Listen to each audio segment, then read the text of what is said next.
Welcome to the Forging Honor podcast. I'm Jonathan George. And I'm Benjamin Jones. Here at The Forge, we explore what it means to live as Christian men. Along the way, we'll be doing challenges, building habits and character through action. Today, Banjo and I have a challenge check-in. We give a few announcements, and then we jump into how our exercise is going, what the value of the body is, how different sexes operate in sports, the question of what is an athlete, how your body is your responsibility, and then we wrap up with talking about some intrinsic motivators for exercise.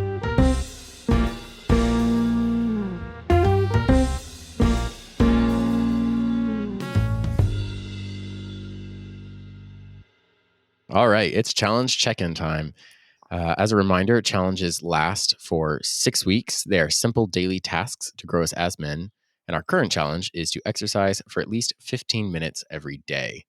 So this is a new style of episode that we are trying out here, where on our off weeks, where we're not doing interviews, where we're not having our recaps and longer form discussions, we just do a quick check-in between myself and Banjo just to see how we're doing and help encourage you as the listener to continue in his daily habits. So Banjo, how are you doing? Well, I'm doing much better than I was last time. But maybe before we get into how we're doing on the challenge, we should discuss. This is a new format to the episode. Maybe it would be good to go ahead and say let some of the cats out of the bag with what we're hoping to do with the go for it with the show. Well, dear listener, we're very excited with how things are going. We've really been enjoying this. Like we've said from the beginning, JJ and I just really like the sound of our own voices, and we're surprised that other people don't find them all that grating. Why we do this. Yeah. So enough people. We kid. We're definitely kidding. No, but we are looking to expand, and we're looking to put more time and investment into the show. We think we've got something good here, and especially with bringing in other people to talk, we've been excited about the way that the show is growing. And we want to do a little bit more. So you're going to start seeing some updates both to the way that we're recording our episodes. You're going to see some new episodes come out. Maybe even, JJ, can we tease in the future maybe some new podcasts? Potentially, yes. Let's keep details under wraps on that. But yes, some more podcast feeds coming to a station near you. And we've got more articles here, hoping to come on the website. We're going to get some more writing done, and all that good stuff. So yeah, it's some exciting new changes. But for now, the biggest one is going to be that you're going to be receiving a double dose of all your Forging Honor content. This episode supplementing our regularly scheduled programming every 2 weeks. And the primary goal of all of this is to help us. We're selfish like this. We want to form better habits, but also to help you form better habits, which is why upping this, I think, to a weekly feed, whether or not it's an interview, a challenge check-in, or a challenge wrap-up of some sort, where we are actively working through these things, is going to help us and in the long term, our community grow as young men. So I'm excited. Yeah, and maybe that's a good place to transition back into the challenge, because we switched from doing the 2-week challenges. Or were we doing 4 weeks? It was 2 weeks, right? We were doing 2-week challenges in 2023, and now as of the start of 2024, we've extended those to 6 weeks. Really, if you include weekends, that's I think 42 days. Yeah, so 42-day challenges. And I've really appreciated that shift. I think that was JJ's idea. I think it was a good one. Mostly because as we're going through this exercise challenge, I said in our last episode how the first 2 weeks were very difficult for me, but I was able to get some done. This week has been much better for me. I was much closer. I was 4 out of 5 this week in terms of weekdays. But after now 3 weeks. I'm starting to notice some improvements in myself and some gains in myself. And yesterday, the day before, I was like, man, I don't really want to do a workout. But then it was becoming a habit. Like I knew I was going to be off balance if it's starting to grow. Yeah, I was starting to grow. And also the fun part about doing a workout based challenge is I feel like I'm noticing some physical improvements as well. I feel like I'm getting back into shape, which is nice. So anyway, that's from me. JJ, how's it been going for you? Yes. So, like I said last week, my first 2 weeks have been going really well. I'd missed one day. I'd missed one Saturday. I haven't been doing it on Sundays. I don't feel the need to do it on Sundays. So I'd missed one Saturday as of 2 weeks ago. I have fallen off of my almost perfect score here. So I got 3 days this week. Okay. Um, I guess I have opportunity to redeem myself today. We're recording early on Saturday morning, so I have an opportunity to redeem myself later today. We'll see if that happens. I'm pretty tired. I was up late last night playing Axis and Allies, very late. Taking over the world. That's like exercise. I was losing. Regardless, yeah, I got a lot of mental exercise. So I'm 3 days this week, but I want to echo what you're saying. I've definitely noticed improvements, and I took Kyle's advice from last week and really started focusing on some of my lifts. I was already lifting in the gym as part of my exercise. But I got excited hearing what he had to say about some of its long term impacts and just the overall usefulness of lifting. Um, it was cool. I actually got to run a 5K after that episode. So a week ago at this point. And I went into that hardly any running miles, but I'd been lifting for uh, 3 days a week for 2 weeks. And just even in that short amount of time, I was feeling a lot better. Yeah. And I didn't feel some of my old injuries cropping up that I had before, especially some of my knee ones, because I had been doing a lot of squats. And I don't know. I feel like I'm feeling improvements, and it might be just be the short term gains of a beginner or a novice, or at least someone who's only getting back into it after a long time. Um, and there will be that plateau at some point, but it'll be a while, I think, before I hit that. So I'm excited right now. Yeah. Yeah, I wrote an article about this for the website. I don't know if it's up yet, but uh, one of the things I was talking about in there was just the feeling of like, I don't know if you have this, JJ, but I get to a place where it's like if it's not perfect, I don't want to do it. If I'm not going to succeed at it, I don't want to do it. Um, and my plateau, I feel like, has been mental this last couple of years. Well, probably this last year. I did my marathon last year, and that felt like checking this thing off this box. Where I was like, okay, I've run a marathon now. I'm not training for a marathon. I don't have a race that I'm trying to run. What am I succeeding at here? Um, and so thinking about some of those intrinsic motivators, just thinking about like it's good to use our body, Right. and that our bodies are like a gift. But also for me, it's also been this last week. I think I was just appreciating like, okay, I don't always have to run. Like I'm a little bit freer than that. I can do some other exercises, and that's perfectly okay. And I can try some new things. But being a runner for so long, that's just been my default exercise setting. So try some new Totally. things, folks. Trying new things. I think that's good. And the both you and Kyle, you in the article and Kyle in the episode, kind of made that point. Or God created our bodies for use, right? We might as well use our bodies. And along with the cautions towards the beginning of the episode about not making your body an idol and not Yeah. pursuing this to the point of idolatry. But um, I was listening to a really good Sunday school lesson by Kevin DeYoung. Actually, Hmm. it's on the Christ Covenant feed on transgenderism, Hmm. and he had a lot to say about God made our bodies and our bodies matter, Right. regardless of our preconceived notions of identity or anything along those lines.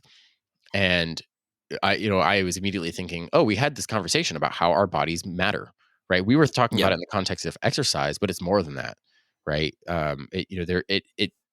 Our bodies matter at the very beginning. God creates them male and female. He creates them a certain way, right? Yeah. And then that's going to have an effect downstream for us on even the kinds of exercises that we can do, the types of exercises that you and I might enjoy or that you and I will find more benefit from than a young woman would, right? And Yeah. I think And there's interesting just the physiological differences, but even beyond that, I think the intrinsic motivators can look a little bit different as well. well, they definitely can. One thing, I'm glad you brought this up. One thing that I think both the left and the right make a mistake about is in the value of the body, and I think neither the left nor the church right now properly values the body, and because on the one hand, I think the left says, well, the body doesn't matter, so you can just whatever your mental state is, you can switch it to Well, whatever you want it to be. except the moment it comes to abortion, then it's my body, my choice. Well, So there's we're this. paradoxical humans by nature. Right. It's my body, and I can do whatever I want to it. I think is kind of my body is subject to my mind Well, yeah, which is and my another way of saying that feelings. the body doesn't matter, right? Right. Because it doesn't matter as much as the mind. However, on the church, in the church, we tend, and I shouldn't say the left and the right. I should say the secular world and the religious world in the church. In the church, we tend to say, "Well, I'm saved and I'm going to a heavenly place," and so the body doesn't matter as much, except that it puts these restrictions on me. I think is our tendency. Interesting. Um, Interesting.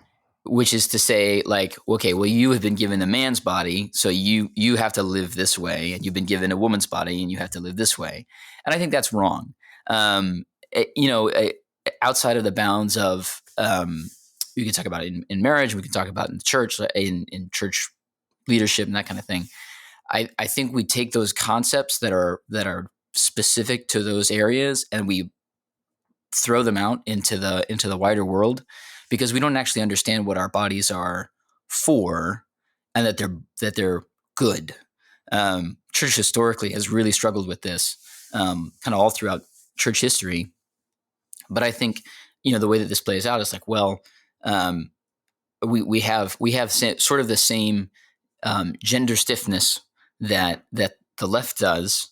The way that the left does it, or sorry, secular world does it, is well, if you feel like a woman in a man's body, well, then you should just change your body. You should just switch, because that's more right. But and we would clearly say that's wrong. But on the other side, in the church, we tend to say, well, you're a man, you can't do these kinds of things, you know. And I think even with something like exercise, which is good, I think we in the church can get into that more. What was the word that Kyle used? Orthorexic mindset. I think that's right. We can go back and check that. But yes, the idea that, or the secular term, a medical term, that you get so obsessed with your exercise, it's to the Yeah, point of it's starting to damage even your relationships.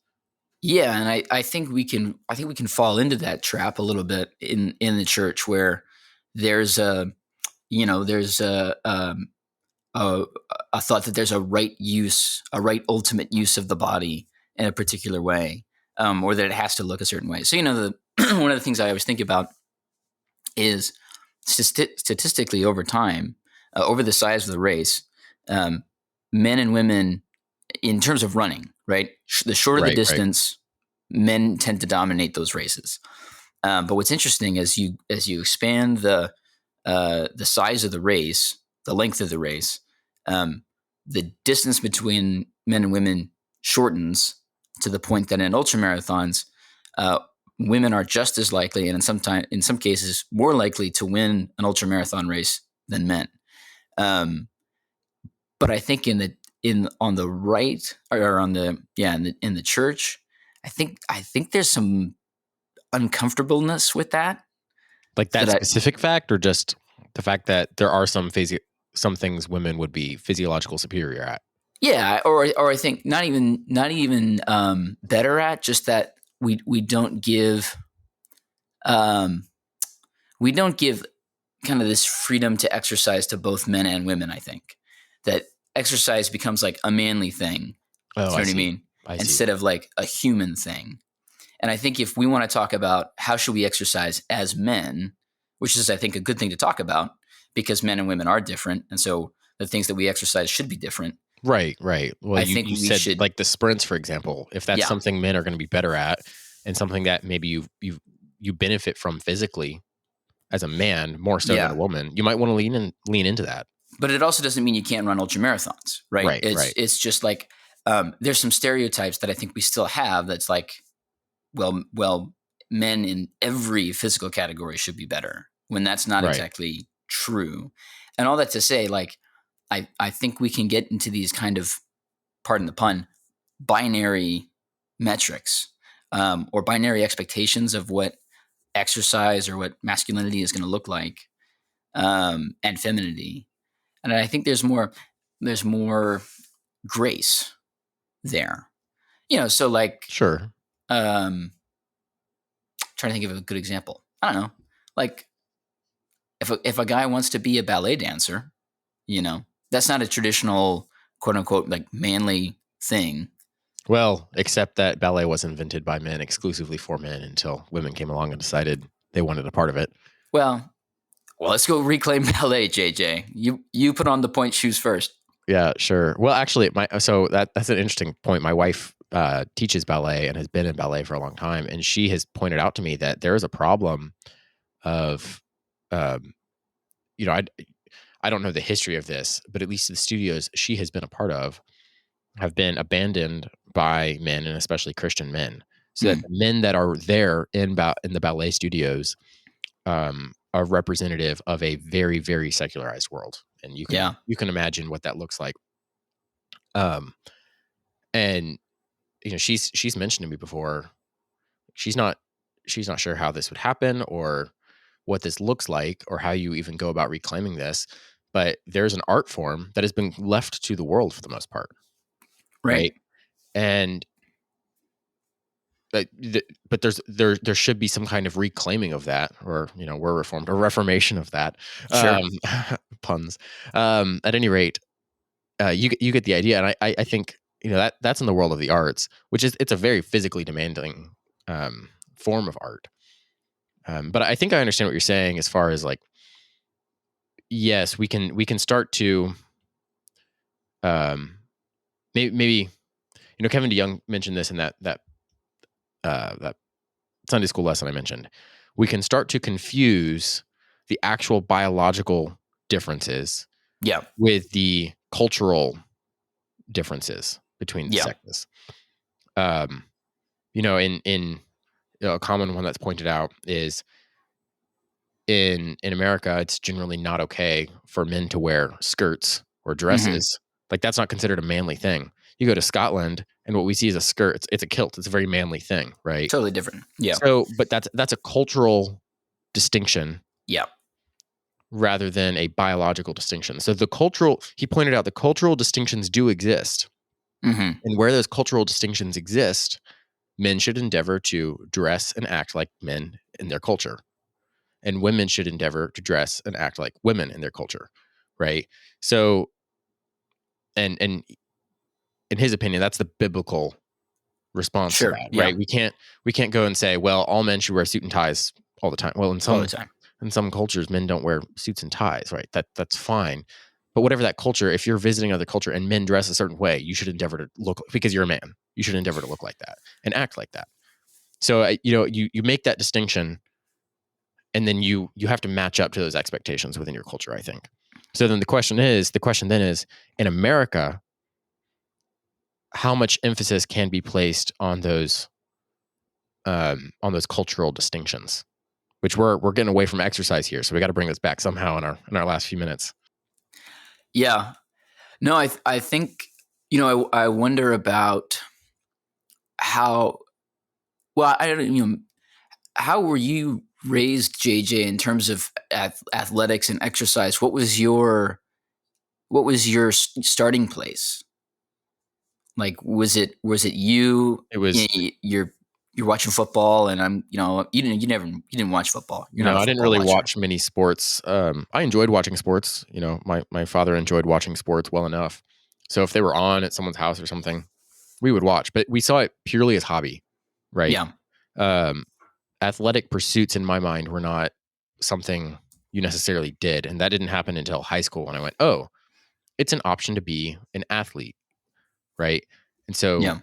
and it's an option to consider yourself an athlete through your whole life. If you're regularly exercising and, at the time for me, cross country racing and competing, that's an athletic pursuit, regardless of whether or not it's at the pro level doing what these guys on the pros are doing. And I think that was, for me, the when it came to, say, any sexual distinction, it was, well, women probably shouldn't play football. It's a very violent sport, right? Like that's pretty much the level I think I ever thought at. Like, I never had a problem with women running, but I Yeah. would say if you're going to throw women on a football field and have them compete against men at all, like that's probably a terrible idea.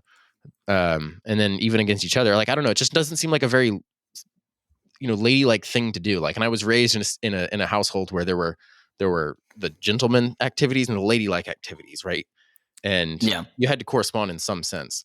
So anyway, Yeah. I think that's an interesting one because I think, I, I'm growing increasingly amused by, um, I've been listening to a variety of like men's shows, and the amount of time that men in those shows spend talking about women and what women should be doing, I think is ridiculous.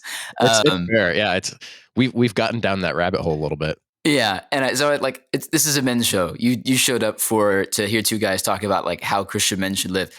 Like we don't need to legislate like the women's football league. From where I sit, if they want to do it, God bless them. I still would be very anti putting them on a field with men. I just think that's a terrible idea, just for so many reasons. Well, yeah. Setting that I think aside, that's a safety thing more than anything else. Like, I sure, mean, safety. but again, it's like there are obvious limitations there. Yeah. And the difference in what physiology comes into play at that point, Oh, absolutely. But no, I was maybe aiming towards not a whole button on the episode, but closer to a button, one stitch closer to the button.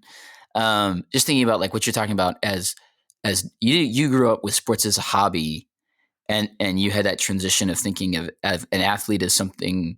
An athlete is someone who does athletic things throughout their life. I definitely grew up in a place where like we watched college football every Saturday, and that was just like what you did. And athletes to me were these like superheroes, basically, who wore these big pads and helmets, and who were going out winning championships. And like to me, in my head, that's still an athlete. Um, and I, in some ways, have I think not a ton of difficulty now as I've gotten older, but I still have some difficulty putting myself in that place because maybe I think that we've. I was talking with a doctor at my church recently, and I asked kind of what is the attitude of people towards the medical field, or what is it like dealing with people on a regular basis, something like that. And he said, well, people come into my office and they assume that it's my responsibility to get them healthy.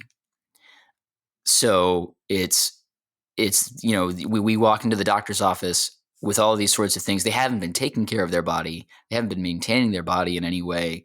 And then they're sick, and then they go to the doctor and they say, make me better. And he was like, it's really hard to work with because all of the things that they need to do to get better are things that they have to do. Like they have to eat right, they have to exercise, they have to do all of these things. And I wonder if how widespread that that concept of health is, that we are not just taking any responsibility for our own health and our own actions. And I think one of the things that is a benefit of this exercise that we're doing, of this challenge that we're doing, is our main goal with this habit. The main thing that we want young men to come away with is be responsible with your body, right? Like take Absolutely. stewardship of your body, and don't make someone else responsible for it. Like it's your body, it's your responsibility. Use it in a way that honors God with fear and trembling before the Lord. whatever that looks like, I think. I like that point a lot. It's funny, rather than a my body, therefore I get to do what I want. It's my body. I have a responsibility to care for it. Dare we say, with great power comes great Oh responsibility. no, oh no. As you were saying that, I was thinking back to some of those questions about intrinsic motivators as men, and how they, I said they might differ from women. I don't know, but I think specifically as men, you and I want to use our bodies well to be better husbands. Yeah. For me, be a better father. Maybe, hopefully, someday for you, be a better father in the long term. Be able to care. I want to be there for my son when he's older. Like, these are some intrinsic motivators for me. Yeah. If you're a single male, your intrinsic motivators might be, I want to look fit and get a wife, right? Like, there's something. Yeah. There's Like, benefits. there's some benefits there. Like, it's not the. I mean, as Christians, you're not throwing all that in, right? Your number one piece is, you're a follower of Christ, and that's you want to find a wife that you can do that with and grow in sanctification together. But being physically healthy is a very, very nice bonus. Like, that's how I think about that. So your intrinsic motivators, I think establishing those, that's something I've been working on. And I think that's where I want to close this out. Are there any specific intrinsic motivators for you that you've been focusing on? I think for me right now, the intrinsic motivators are I not having worked out in a while. I can see my body wasting away a little bit. Like, I can see the gains that I have lost, and I can still look back at pictures from college and see, like, oh wait, like there was a point where I was doing like 200 push-ups a day and like 50 pull-ups, and like I was in good shape. And I am at a point right now where it's like 25 a day is pretty good, of either push-ups or pull-ups. I'm happy with that. And that makes me sad, because I know that I can do more. And I know that when I do more, I am more excited. I'm generally happier.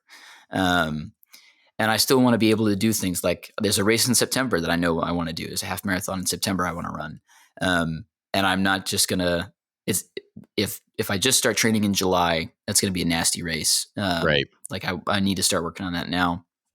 So, kind of just like short-term things, and just saying, I know what this body can do. I want to get it back to where it was. So, Absolutely. how about you? What's been moving you along? A couple things, similar to you, looking back at my college self and going, I weighed 20 pounds more than I do now. It'd be nice to get back up to that and have a little more strength. Another piece of that is, I have some knee injuries that have really plagued me since cross country in college. Just, my knee doesn't like me. And if I tweak it wrong, or I'm trying to move quickly, I can just really start hurting all of a sudden. So I would really like to try and address that, because one thing I think about is, what if I need to, my son has gotten into something and I need to run and grab him, or, I need to pick him up and move however quickly because something is happening. There's a threat. I don't know. Yeah. There's a massive motivator there that did not exist before having kids. But now I'm thinking, I need to be able to physically not just play with them, but protect them. And if I'm gonna if my knee's gonna give out while I'm trying to take care of my son, that's a problem. So that's been a pretty big motivator for me. But I think that's a good place to wrap this up. As a reminder, we are in the middle of a 6-week challenge, going through exercise 15 minutes every day. That's all it is. Hopefully, we're growing as young men in this.